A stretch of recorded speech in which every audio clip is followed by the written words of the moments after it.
안녕하세요. 오늘의 데일리 뉴스레터에 오신 것을 환영합니다. 1. 인도의 큰 실수. 2. 큰 충격은 인도를 패닉에 빠뜨렸습니다.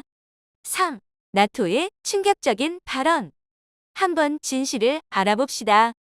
한국을 끌어내리려는 나라도 많고 거짓 소문에도 쉽게 믿는 기알군 개발도상국도 너무 많다. 국제사회에서는 혈맹 동맹 친한 혐한 무슬모 국익만이 최고다.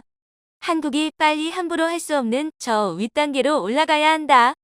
말레이시아에서 진행 중인 차세대 경전투기 도입 사업에서 한국의 FA-52 인도의 테자스를 제치고 계약이 성사되기 일보 직전이었는데 생각지도 못한 변수가 발생해 도입 논의가 일시 중단됐다고 전해졌습니다. 경쟁자인 인도에서 이 차례에서 앞서가기 위해 뒷수작을 부리고 있었던 사실이 드러났는데요. 덕분에 FA-50에 대한 여론이 악화되어 순조로워 보였던 FA-50 수출 사업에 브레이크가 걸리게 되었습니다. 그런데 이러한 인도의 더티 플레이의 입찰의 당사자인 말레이시아 언론이 들고 일어나 FA-50을 편들고 나섰다고 합니다. 거기에 정작 인도군은 자국 무기 대신 한국 무기를 구매하겠다고 나서 내부에서도 분열이 발생했다고 합니다. 인도군마저 한국 무기를 택한 이유에 대해 자세히 알아보도록 하겠습니다. 최근 말레이시아에서 진행 중이던 전투기 입찰 경쟁에서 FA-50이 사실상 승리했다는 희소식이 들려왔었습니다. 지난 5일 말레이시아 군사 전문 매체에서는 한국의 FA-50 블록 20, 36대 구매 계약이 확정됐다고 보도했습니다. 말레이시아 공군은 노후화된 러시아제 전투기 미그 29를 대체하기 위해 경전투기 도입 사업 엘카를 진행 중이었는데요. 최종 후보로 인도의 헬, 테자스 티저즈 MK1 모델과 한국의 T50 블럭 20 모델이 치열하게 경쟁 중이었습니다. 사실 경쟁이라고 언급됐었지만 개발 이후 한 대도 수출된 적 없는 테자스와 세계 각국에 수출되며 명품이라고 인정받고 있는 FA-50 중 누가 이길지는 불구득 뻔한 일이었습니다. 현실을 깨달은 인도는 정면 승부를 포기하고 본격적인 뒷공작에 착수했는데요. 인도 언론은 상황이 불리하게 흘러가고 있음에도 여전히 테자스가 우위에 서 있다고 보도하며 FA-50을 깎아내리기 위해 난데없이 인도네시아를 걸고 넘어졌습니다. 우리의 진상 고객 인도네시아는 T50을 구매해 운용 중이기도 한데요. 그 처참한 정비 실력으로 벌써 2대의 T50을 추락시켰었죠. 그런데 인도 언론은 인도네시아에서의 사고를 트집 잡으며 FA-50의 품질을 믿을 수 없다고 주장했습니다. 사고 조사 결과 명백한 인도네시아의 정비 실수였음이 드러난 사건들이었는데 말입니다. 인도네시아 네티즌들도 인도 언론의 주장에 동조하며 한국제 무기는 믿을 수 없다고 주장하고 나섰습니다. 거기에 FA-50의 도입 비용에 대한 잘못된 정보를 제공하고 높은 가격 때문에 말레이시아 입찰에서 테자스가 앞서고 있다고 보도했는데요. 이에 말레이시아 언론이 나서서 인도의 주장은 사실이 아니라고 반박하는 보도를 했습니다. 말레이시아 언론의 보도에 따르면 신뢰할 수 있는 소식통이 타이와 말레이시아 국방부의 협상은 매우 잘 진행되었습니다. 인도 언론이 보도한 가격 문제는 완전히 거짓말입니다. 라고 전했다고 합니다. 또한 FA-50을 수입한 국가 중에서 사고가 발생한 건 인도네시아뿐이며 그렇게 잘났다는 테자스는 왜 한 대도 팔린 적이 없냐고 날카롭게 지적해 손바닥으로 하늘을 가리려 하는 이들의 입을 다물게 만들었습니다. 입찰에서 승리하기 위해 FA-50에 대해 헛소문을 퍼뜨릴 정도로 인도는 테자스의 판매에 절박하게 매달리고 있는데요. 테자스 전투기는 인도의 처참한 무기 개발사를 대표하는 3대 흑역사 중 하나입니다. 다른 두 개는 그 유명한 아준 전차와 인사치 소총이죠. 인도의 아준 전차는 세계 무기 개발사에서도 손꼽히는 대작인데요. 무려 34년이나 되는 개발 기간을 거쳤음에도 견암투성인 결과물이 나와 밀리터리 마니아들의 비웃음을 사고 있는 전차입니다. 이 개발 기간이 얼마나 길었냐면 인도에서 아준 전차 개발을 시작할 당시 한국에서는 K1 전차를 개발하기 시작했는데 한국에서 다음 세대인 K2 전차까지 개발과 양산을 진행한 뒤에야 인도에서는 아준 전차의 배출을 겨우 시작할 정도였죠. 게다가 실전 배치된 전차들에도 도저히 감당할 수 없는 결함들이 산재해 현세대 전차와 비교는 커녕 2세대와 비교해도 뒤처지는 성능의 결과물이 나오고 말았습니다. 아준 전차를 사용할 인도 육군은 이미 예전부터 문제의 심각성을 인지하고 있었는데요. 90년대부터 아준 전차의 개발 중단을 건의해왔지만 정부 고위 관료들의 요구에 따라 성공할 수 없는 프로젝트를 계속해서 붙잡고 늘어져야 했습니다. 아준 전차의 실전 배치가 결정되자 인도 육군에서는 아준 전차가 인도 군의 작전 수행 능력에 치명적인 손상을 준다고 강력하게 항의했지만 결국 인도 정부의 강압으로 기갑부대에 실전 배치되었고 추가 양산에 들어갔는데요. 최근 이루어진 조사에 따르면 배치된 아준 전차의 75% 이상이 고장으로 인해 작전이 불가능한 상태라고 합니다. 결국 인도 정부에서는 아준 전차를 전력 외로 상정하고 차세대 전차 도입 사업을 진행 중이죠. 테자스 역시 아준 전차와 별 다를 바 없는 상황입니다. 테자스의 개발은 국가의 명운을 건 사업이었으나 결과는 처참한 실패작으로 수출은 기녕 자국 군대에서도 외면받고 있었습니다. 오죽하면 날아다니는 아준이라고 불릴 정도이죠. 울며 겨자 먹기로 생산량을 늘리고 이를 어떻게든 해외에라도 팔기 위해 영업에 나서고 있지만 단 한 대도 팔 수 없었습니다. 인도 공군 역시 육군처럼 실패한 무기 개발 프로젝트에 덤터기를 쓸까봐 전전긍긍하고 있는데요.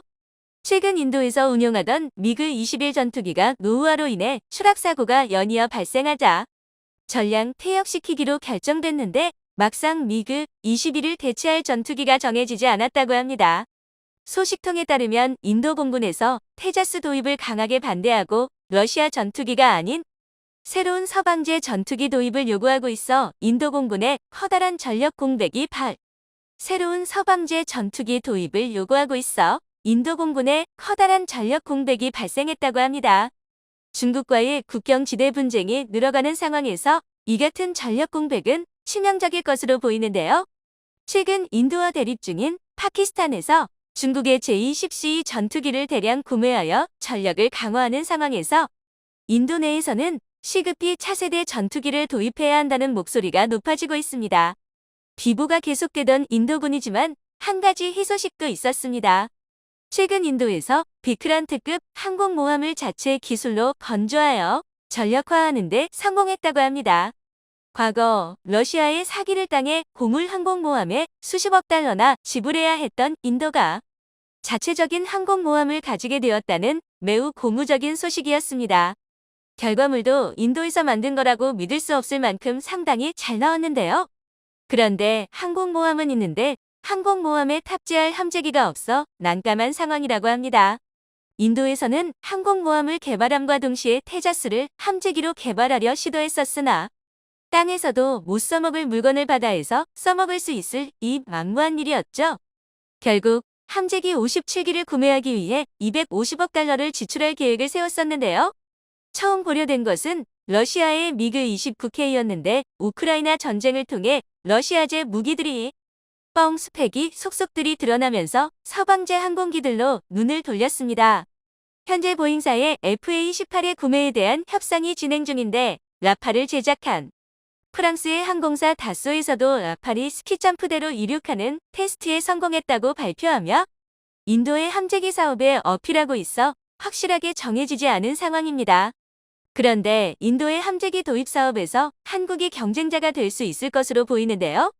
최근 카이에서 KF-21의 함재기 모델을 개발 중임을 발표하며 전 세계의 관심이 집중되고 있습니다. 이번에 개최된 DX 코리아 2022 방산 박람회에서 KF-21N의 모형을 공개해 각국에서 모여든 국방부 관계자들의 주목을 받고 있는데요. 인도에서도 한국에서 개발 중인 함재기를 주의 깊게 살피고 있다고 합니다. 슈퍼호넷과 라팔을 뛰어넘는 성능의 차후 5세대 전투기와 맞먹는 전투 능력을 갖추게 될 KF-21이 인도 국방부의 시야에 들어온 것이죠. 물론 KF-21N의 양산 시기는 2030년 정도로 예상되어 아직 먼 일처럼 보이지만 인도에서 비크란트급 항공모함에 이어 두 번째 자국산 항공모함인 INS 비살의 건조도 진행 중이기에 인도의 함재기 수요는 계속될 것으로 보입니다. 거기에 INS 비사람에는 스키점프대 방식이 아닌 캐터펄트 방식이 채택되어 KF-21N을 운용하기에 매우 적합할 것으로 보이고 있습니다. 그리고 인도 공군뿐만 아니라 육군 역시 한국 무기를 구입하기를 원한다고 합니다. 인도 육군은 차세대 전차 도입 사업 FRCV를 통해 기존 주력 전차인 T-72, 2,400대를 대체할 1,770여 대의 신형 전차를 도입할 예정인데요. 현재 한국의 K2 흑표 전차가 가장 유력한 후보로 주목받고 있습니다. 인도로 수출되었던 K9 자주포 백무는 중국과 마주한 국경지대에 투입되어 혁혁한 공을 세우고 있는데요. K9 자주포의 성능에 매우 만족했던 인도 육군은 전차 도입 사업에서 한국의 K2 흑표 전차를 강력하게 밀어주고 있어 선정될 가능성이 높다고 합니다. 이번 전차 도입 사업의 총 규모는 무려 20조 원에 달해 전차 한 종만으로 폴란드 전체 방산 수입에 맞먹는 빅딜이 터질 것으로 기대받고 있습니다. 수많은 실패에도 국산 전투기에 대한 미련을 버리지 못한 인도는 테자스에 이은 5세대 전투기 엠카의 개발을 진행하고 있는데요. 벌써부터 제2의 테자스가 되는 게 아니냐는 우려의 목소리가 나오고 있습니다. 다목적 스텔스 전투기를 표방하며 개발 중인 엠카 전투기이지만 인도에선 5세대 전투기에 필요한 기술이 거의 없어 기초 기술 개발에만 막대한 비용과 시간이 소모될 것으로 보고 있습니다. 특히 인도에서 개발한 이사 레이더는 아직도 시제품의 수준에 머물러 있으며 테자스에 탑재도 되지 못해 인도가 만드는 전투기가 진정한 5세대급 전투기가 될 수 있냐는 의문이 제기되고 있습니다. 인도에서는 2025년 시험 비행을 마치고 2031년 블록 1을 양산하는 것을 목표로 하고 있지만 인도의 무기 개발사를 돌아보았을 때 여기서 10년, 20년이 연기되어도 놀라지는 않을 것 같습니다. 한때는 KF-21의 경쟁 상대로 언급되었었지만 엠카가 양산될 무렵에는 KF-21은 블록 2로 넘어간 뒤일 것으로 보여 애초에 경쟁이 성립하지도 않을 것으로 보고 있습니다.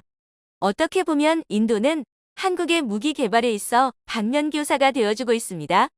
모호한 개발 목표와 투명하지 못한 개발 과정, 해외 기업의 기술력에만 의존하여 주도권을 상실한 모습 등 한국은 인도의 시행착오들을 보고 배와 같은 실수를 저지르는 일이 없어야 하겠죠. 최근 러시아 우크라이나 상황을 둘러싸고 국제사회의 피로도가 증가하고 있습니다. 단기간에 러시아의 압승으로 끝날 줄 알았던 상황이 예상외로 길어지면서 글로벌 공급난과 물류 대란, 그리고 세계 최대 밀 산지인 우크라이나에서 곡물 생산과 공급이 제대로 되지 않고 있어 식량난까지 가중되고 있는 상황인데요. 여기에 우크라이나 상황 종식에 대한 유럽 국가들의 입장도 엇갈리고 있습니다. 프랑스와 독일 등은 폭넓은 휴전 협상을 주장하며 푸틴과 타협하자는 현실론을 제기하고 있고 폴란드와 발트 3국 등 우크라이나와 국경을 접해 러시아의 실질적인 위협을 받는 국가들은 결코 협상은 안 된다며 결사항전을 주장하고 있는 상황입니다. 영국 역시 푸틴과의 타협은 있을 수 없다고 주장하지만 프랑스의 마크롱 대통령은 6월 5일 브리핑을 통해 푸틴의 자존심을 지켜줄 만한 퇴강로가 필요하다고 말하며 러시아와 평화협상에 무게를 싣는 말을 했습니다. 독일의 숄츠 총리 역시 즉각적인 휴전을 언급하는 등 충돌 장기화로 피로감을 겪는 유럽에서는 우크라이나가 돈바스 지역을 내주고 이번 상황을 종결지어야 한다는 목소리를 내고 있습니다. 젤렌스키 대통령은 경제성장을 중요시하는 일부 국가들이 러시아의 요구사항을 들어주고 빠르게 전황을 종결지으라는 제안을 하고 있다며 국제사회의 압박을 받고 있다고 밝혔습니다. 이어서 우크라이나의 영토는 이미 20% 이상 점령되었고 자신들이 러시아를 막지 못한다면 다음은 동유럽 차례가 될 것이라는 경고를 했습니다. 단일 대우를 자랑하던 유럽연합이 러시아 앞에서 분열되고 의견 충돌이 발생하고 있어 일각에서는 러시아 우크라이나 상황이 종식되는 것보다 유럽연합이 먼저 분리될 수도 있다는 우려가 나오고 있습니다. 마찬가지로 북대서양 조약기구 나토에서도 비슷한 우려사항이 나오고 있는데요. 100년에 가까운 기간 동안 중립국 지위를 유지하던 핀란드와 스웨덴이 중립을 포기하고 나토에 가입하겠다는 의사를 밝힌 상황입니다. 기존 나토 회원국들은 핀란드와 스웨덴의 가입을 환영했지만 단 한 곳, 터키만은 예외였습니다. 나토 규정상 단 한 곳의 회원국이라도 반대하면 나토 가입이 불가능하기 때문에 터키의 반대는 매우 결정적인 역할을 하게 될 상황입니다. 스웨덴과 핀란드는 외교 대표단을 보내 터키와의 오해를 해소하겠다는 입장이지만 터키는 이들이 나토에 가입하기 위해선 미국이 터키에게 F-35 스텔스 전투기를 판매하는 게 유일한 조건이라고 주장하고 있습니다. 하지만 미국 측은 최첨단 기술의 집약체인 F-35 전투기는 확실한 동맹국에게만 판매하겠다는 입장으로 터키는 러시아제 방공 시스템 S-400을 도입하는 것부터 러시아산 에너지 수입 그리고 시리아 문제 관련해 러시아군과 긴밀한 협력을 하는 것을 이유로 들어 F-35 스텔스 전투기를 판매하지 않겠다는 입장입니다.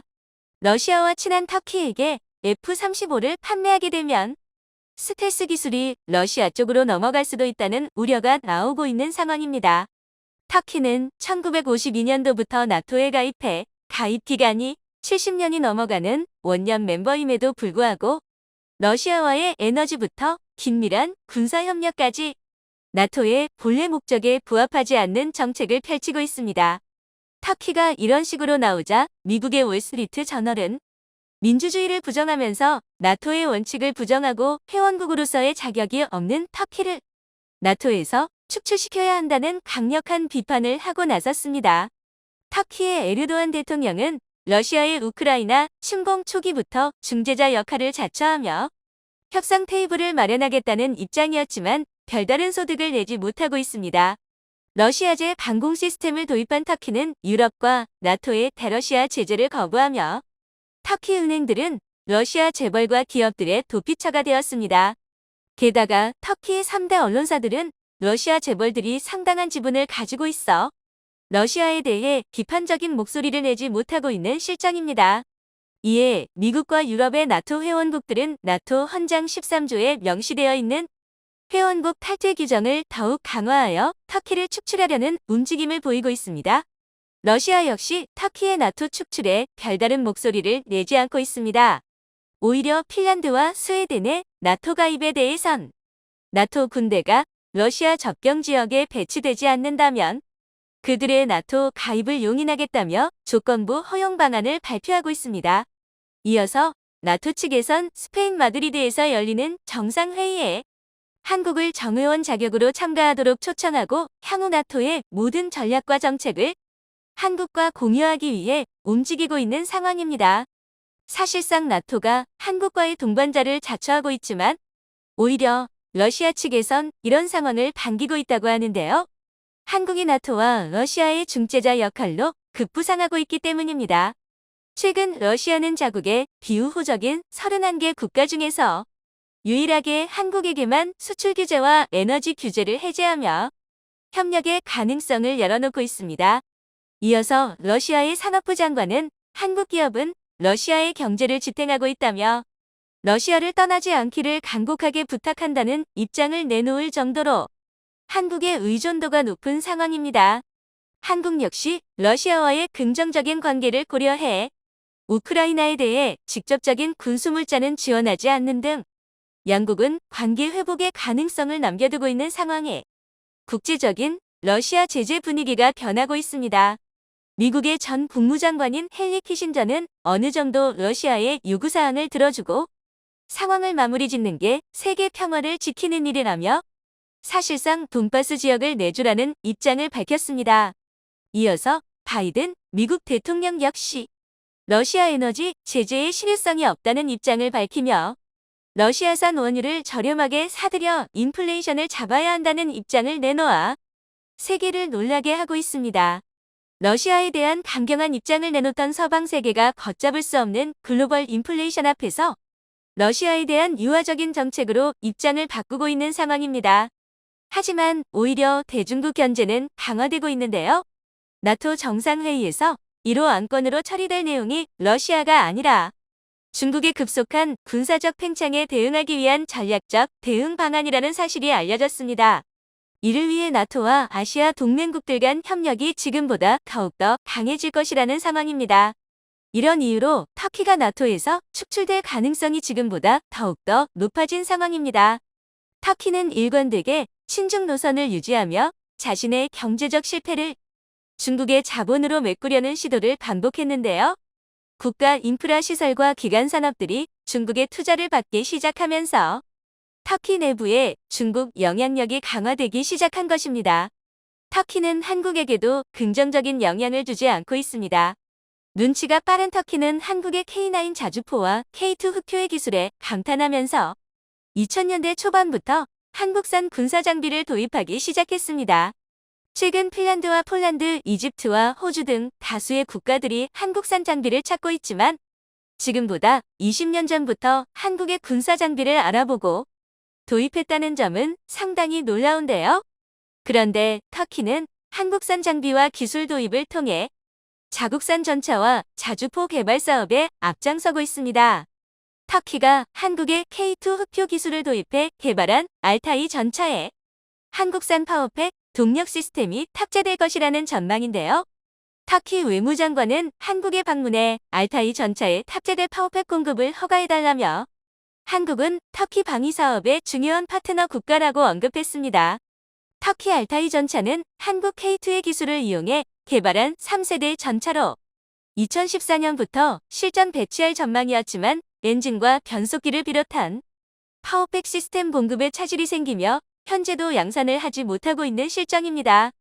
게다가 K9 자주포를 도입한 터키는 K9 자주포의 기술을 이용해 자체적인 T-155 프루트나 자주포를 개발했습니다.